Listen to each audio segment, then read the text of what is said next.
Doctor Jitendra Kumar Soni हैं। ये राजस्थान के एक छोटे से जिले हनुमानगढ़ से हैं। इन्होंने हिंदी माध्यम के साथ आरएस पुरुष वर्ग में सर्वोच्च स्थान एवं पहले प्रयास में ही आईएएस में 29वां स्थान हासिल कर आईएएस अधिकारी बने।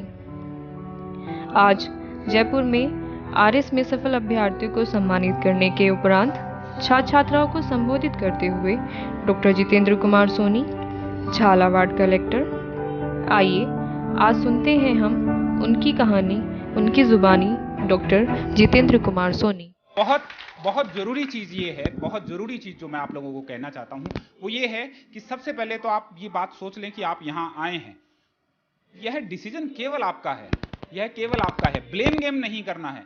ब्लेम गेम इस बात का नहीं करना है कि मैं शादीशुदा हूँ, मेरी पत्नी है, बच्चे हैं, मेरे पे बहुत सारी जिम्मेदारी है। भाई तुम मेरे रूममेट हो, तुम्हें तो कोई दिक्कत नहीं है, तुम तो अनमैरिड हो, तुम्हारे पापा के पास खूब सारा पैसा है, तुम तो इंग्लिश मीडियम स्कूल में पढ़े हो, तुम्हारा बैकग्राउंड बहुत अच्छा है, तुम साइंस स्टूडेंट हो, तुम्हें साइंस वाला पोर्शन अच्छा आता होगा। अगर आप इतनी सारी बातों के साथ तैयारी करना चाहते हैं तो प्लीज ना करें। इसलिए ना करें क्योंकि आपने अपने मन में पहले ही एक पूर्वाग्रह बना रखा है कि मेरे पास इतनी चीजें कम है। यहाँ लड़ाई इस बात से है ही नहीं है। ये जो लोग आपके सामने सिलेक्ट हुए हैं, यह अगर इनमें से कोई, या मैं स्वयं ये सोचूं कि मैं जो लोग नाकामयाब हो गए उनसे ज्यादा श्रेष्ठ हूं, नहीं। अगर मैं ऐसा सोचता हूं तो मैं जमीन से 3-4 फीट ऊपर चलना शुरू कर दिया मैंने। लेकिन एक अंतर है, वो अंतर ये है कि ये कामयाब लोग नाकामयाब लोगों की तुलना में विद्वान कितने ज्यादा हैं ये तो पता नहीं, लेकिन कामयाब लोगों और नाकामयाब लोगों में बस एक फर्क है कि इन कामयाब लोगों ने गलतियां अपेक्षाकृत कम की हैं और नाकामयाब ज्यादा करके आ गए हैं। गलतियों को कम और ज्यादा करने का अंतर है, विद्वता का अंतर नहीं है। प्लीज इस चीज को आप अपने मन में रखें, इससे बड़ा कॉन्फिडेंस मिलता है। आप सारे लोग, हम सारे लोगों के अंदर कोई ना कोई चीज खास होती है, हमें उस खास चीज को तलाश करना है, उस पर काम करना है। समय का रोना, किसी चीज का रोना प्लीज छोड़ दीजिए, प्लीज इसलिए छोड़ दीजिए क्योंकि आप मान के चलिएगा कि किताबों की दुकान पर जब ढेर सारी किताबें सारे स्टूडेंट्स को वही मिलती हैं। आप जैसे भी आप फरमा रहे थे, आप कह रहे थे कि क्या नहीं पढ़ना है, ये दरअसल मैं इस पे बहुत समर्थन करता हूँ आपकी बात का। मैं आपकी बात को थोड़ा सा ढंग से बताना चाहूंगा। मैं ऐसे बताना चाहूंगा कि आजकल व्हाट्सएप ग्रुप पर ई पेपर सुबह आ जाता है, जयपुर की राजस्थान पत्रिका आ गई, भास्कर आ गया, ढेर सारा कंटेंट है। मैं हमेशा कहता हूँ शर्ट मैंने मेरे नाप से पहनी है, ये 5-6 महीने चलेगी, वो मेरे हिसाब से, जूता मेरे हिसाब से। और मेरे कैरियर बनाने की बारी आई तो मैं किसी दूसरे से पूछ रहा हूँ, यार मुझे क्या पढ़ना चाहिए, कैसे करना चाहिए। अपनी जिंदगी में अपने हिसाब से काम करना है, अपनी सोच के साथ। हम सब ग्रेजुएट हैं, हम पढ़ लिख के आए हैं, हमारा विवेक काम करता है, हमें अपनी क्षमताओं का पता है। मुझे पता था कि मैं अर्थशास्त्र कभी अच्छे ढंग से नहीं पढ़ सकता हूँ। मुझे ध्यान है कि वो लोग बड़े विद्वान हैं, बहुत महारत है, मैं उनकी कदर करता हूँ। जो इतने तक याद कर लेते थे, तब जब मैंने एग्जाम दिया था तब कांग्रेस गवर्नमेंट की, जो इतने तक याद कर लेते थे कि मनमोहन सिंह किस विमान नंबर से गए, वहां कितने में रुके, कितने करोड़ का समझौता हुआ, मुझे तो कभी याद नहीं रहता। लेकिन मुझे याद नहीं रहा तो भी मैंने उसका उत्तर निकाला कि उनको तारीख, महीना सब कुछ याद था। मैं लिख देता था हाल ही में उन्होंने यात्रा की, तो गलत नहीं। हम सब लोगों को अपनी कमजोरियां पता होना चाहिए। मैं आपको सिंपल सी एक चीज बताता हूं, जो आपकी सबसे सशक्त चीज है, मजबूत चीज है, उसको तो इतना अनपैरेलल कर दो, वहां पे ले जाओ जहां दूसरे वाला आसपास फटक ही नहीं पाए। और जो बिल्कुल कमजोर वाला हिस्सा है, हमारी प्रॉब्लम पता क्या है, हम जब पढ़ने बैठते तो हमें लगता है ये पोर्शन मेरा कमजोर है, मैं आज अब इसको इतना स्ट्रॉन्ग कर लूं जितना मेरा सबसे स्ट्रॉन्ग विषय है। ऐसा कैसे हो सकता है? आपने 20, 21, 22, 25 साल उसको दिए हैं, उसको तो जो बहुत नीचे है उसको प्लीज एवरेज तक लाने की कोशिश करें। एक बार एवरेज पे लाएं, एवरेज से गुड, बेटर, बेस्ट की सफर बाद में तय करना है, और जो मजबूत चीज है उसको आगे लेके जाए। मुझे चांदी चौक टू चाइना का मैं अक्सर दोहराता हूँ, मुझे बहुत पसंद है ये लाइन। एक अच्छी लाइन है, फिल्म आई थी अक्षय कुमार की, उसमें वो कहता है कि मुझे तुम्हारे उन 10,000 दावों से खतरा नहीं है जो तुम्हें आते हैं, लेकिन मुझे तुम्हारे उस एक दाम से बहुत ज्यादा खतरा है जिसको तुमने 10,000 बार आजमा लिया है। ये बहुत गहरी चीज है, समझने वाली बात है। एक इंपॉर्टेंट चीज ये है, मैं दो शब्दों पे बात करूंगा। एक होती है भावुकता, एक होती है संवेदनशीलता। हम लोग विशेषकर कई बार ग्रामीण पृष्ठभूमि से आने वाले हम लोग कई बार उसका अंतर नहीं पता कर पाते हैं। फिल्म चल रही है, बड़ा ही कारुणिक दृश्य है, उसको गोली मार दी, मां रो रही है, हम भी रो रहे हैं, ये भावुकता है। भावुकता को जिंदगी में प्लीज जगह मत देना। विशेषकर हमारी जो जो फीमेल एस्पिरेंट्स हैं, मैं आपको भी कहना चाहता हूं, प्लीज इसको कभी जगह मत देना। सेंसिटिविटी को, अपनी संवेदनशीलता को जगह देनी है। संवेदनशीलता क्या है? किसी कतार में अंत में खड़े हुए व्यक्ति के दुख को समझते हुए उस गरीब व्यक्ति के आंसू पहुंचकर उसके चेहरे पे मुस्कान ला सको, ऐसी पीड़ा है, ऐसा दिल है, वो संवेदनशीलता है। तो संवेदनशीलता बहुत जरूरी है, बहुत जरूरी है, उस पर काम करना है। अब मैंने संवेदनशीलता के साथ साथ एक ताकतवर चीज आपको देना चाहता हूं, वो है जुड़ाव। प्लीज आप जब भी यहां हो, कभी भी आपको लगे, क्योंकि हम सारे इंसान हैं, मशीन नहीं है जो हमेशा 2+2 का जोड़ एवरेस्ट पे बिठाओ तब भी 4 करेगी, किसी द्वीप में ले जाओ तब भी 4 करेगी, नॉर्थ पोल साउथ पोल कहीं भी जोड़ो 4 बताएगी। लेकिन हम इंसान हैं, बहुत सारी चीजें कई बार हम में बदलाव लाती हैं। जब भी आपको लगे कि आप अपने मूल लक्ष्य से भटक रहे हो, मेरा ये बहुत बड़ा फार्मूला है, बहुत आजमाया हुआ तरीका है, जिनसे आप ज्यादा जुड़े हुए हैं, आपके माता पिता, आपके परिवार के लोग, वो चाहे किसी का भाई हो सकता है, वो किसी की राजेश्वरी नाम की सहेली हो सकती है, किसी के लिए पिता हो सकते हैं जो पीछे बैठे हैं, कोई भी हो सकते हैं, जिनसे आप ज्यादा जुड़े हैं, प्लीज आप उनको अपने सामने रखिएगा। मैं आपको सच बताता हूं, आप कभी मत सोचना कि आप लोग ये बैठे हो, जब तक आप वो खास वाला काम नहीं करोगे ना, उस पकड़ को नहीं बनाओगे, तो निराशा मिलेगी, और निराशा में आदमी फिर बहाने तलाश करता है। इसलिए झोंकना है आपको, सारी ताकत एक साथ लगानी है। ये वन टाइम का गेम है। हम 130 करोड़ लोगों के अंदर गुमनामी की लाइन को लंबा नहीं करना चाहते हैं। अगर आपको, आप में से किसी को गुमनामी की कतार पसंद हो तो फॉर्म भरिए, ऊपर ऊपर से तैयारी कीजिए सुपरफिशियली, और उसके बाद ब्लेम देते रहिए। मैं मलाल के साथ नहीं जी सकता हूं। एक इंसान का हाथ नहीं है, कटा हुआ है, वो जिंदगी को जी लेगा कि मेरा हाथ नहीं है।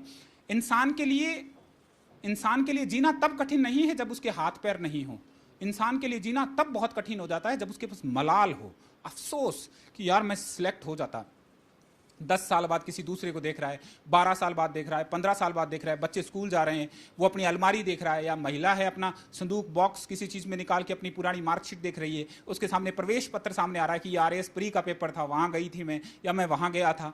ये जो मलाल है, ये मलाल मार डालता है। इसलिए अफसोस को अपने पास मत आने दो, झोंक दो पूरा का पूरा कि वन टाइम सिलेक्ट होकर मुझे दिखाना है। मैं प्रयास की बात नहीं कर रहा, मैं झोंकने की बात कर रहा हूं। सुबह का पिया हुआ चाय का गिलास, दोपहर का लंच या डिनर, अगर यही जिंदगी है तो फिर सारे लोग एक जैसी जी रहे हो। लेकिन फिर इसमें और इसमें कुछ तो फर्क है। हमें उस फर्क की तलाश करनी है, और उस फर्क की तलाश करने के लिए अपनी क्षमताओं को पहचानना है और निरंतर लगे रहना है। निरंतर लगे रहना बहुत जरूरी है। समय के साथ मूल्यांकन मत कीजिएगा कि मैं 8 घंटे पढ़ूंगा, 10 घंटे पढ़ूंगा तभी आपका सिलेक्शन होगा। सिलेक्शन का कोई इनसे सीधा सीधा कोरिलेशन नहीं है। इसलिए जो समय आपको मिलता है उसमें आप पढ़ें, आशावादी बने रहें। निराश व्यक्ति के लिए सारे दरवाजे बंद हो जाते हैं। आप अच्छा सोचें, मुझे कभी दिक्कत नहीं होती है।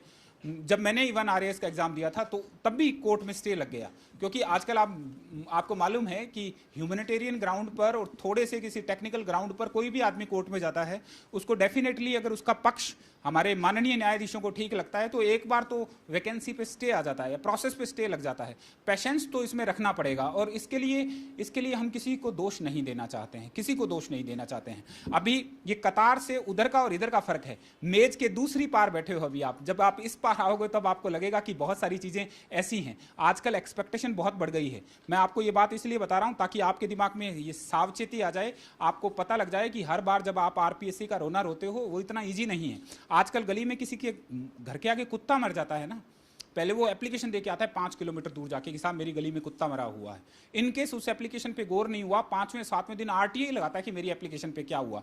फिर 10वें 15वें दिन धरना देने जाता है, तब तक कुत्ता तो गल चुका है, मिट्टी में मिल चुका है, उसका पता ही नहीं है। मैं कौन सी चीज आप तक पहुंचाना चाहता हूं? मैं इसलिए पहुंचाना चाहता हूं जो स्वयं के प्रयास थे, उन प्रयासों की बजाय एक्सपेक्टेशन के बोझ तले बहुत सारी चीजें दब चुकी हैं, चाहे वो फिर ब्यूरोक्रेसी है, पॉलिटिकल सेटअप है, उन सारी चीजों के मद्देनजर। इसलिए दोष नहीं देना है, प्लीज आप काम करें। क्योंकि जब आप जिस RPSC पे आप लांछन लगा रहे होते हैं, दोष दे रहे होते हैं, तब कोई गरीब घर का बच्चा जिसका कहीं सिलेक्शन हुआ है, वो पड़ोस में लड्डू इस बात के लिए बांट रहा है कि मेरा सिलेक्शन हो गया और मैं तो वार्ड पंच को भी नहीं जानता था, मेरे मम्मी और पापा देखो कितने खुश हैं। उनके लड्डू पे लांछन लगाने का अधिकार नहीं।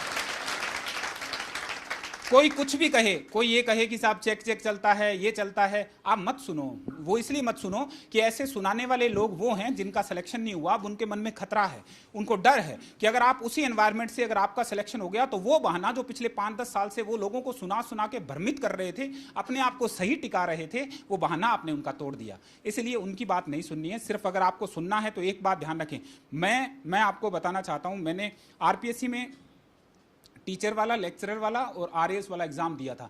मैंने 3 बार एग्जाम दिए, तीनों बार मैं किसी को नहीं जानता था। मैं आपके सामने हूं, मैं ऐसे बहुत सारे लोगों को जानता हूं जो शायद अपने उस शहर में काउंसलर कौन है, वो एमएलए को कभी प्रत्यक्षतः मिले नहीं होंगे, जो आर्थिक तौर पे बहुत कमजोर हैं, हम दूसरा पक्ष भी नहीं देख सकते, उन लोगों का भी सिलेक्शन होता है।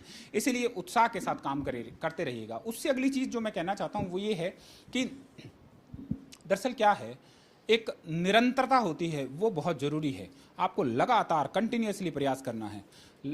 आप थोड़ा पढ़ रहे हैं, कितना पढ़ रहे हैं, ये मायने प्रद नहीं है। असली चीज ये है कि आपकी समझ उसमें कितनी है, आपकी मौलिकता कितनी है। ये मौलिकता है ना, ये बड़ी मुश्किल से मिलती है। अगर मौलिकता नाम की कोई चीज सब्जी मंडी में लोरियों पर बिकती तो निश्चित तौर पे सबसे पहले मौलिकता की टैबलेट खिलाते हैं, लेकिन है नहीं।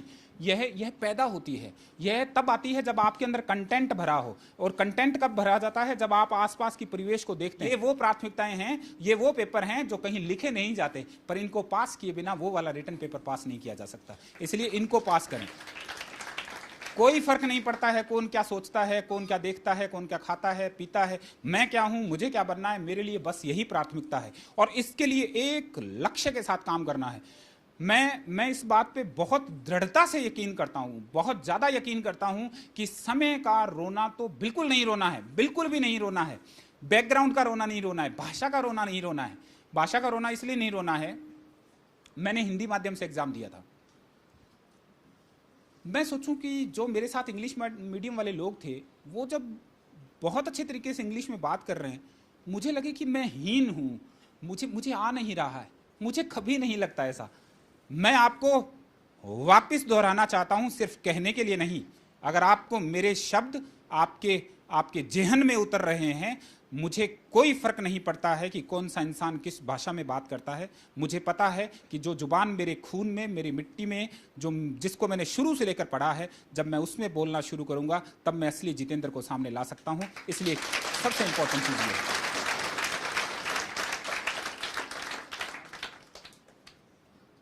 आप मान के चलिएगा, बनावटीपन को आप बहुत लंबा नहीं कर सकते हैं।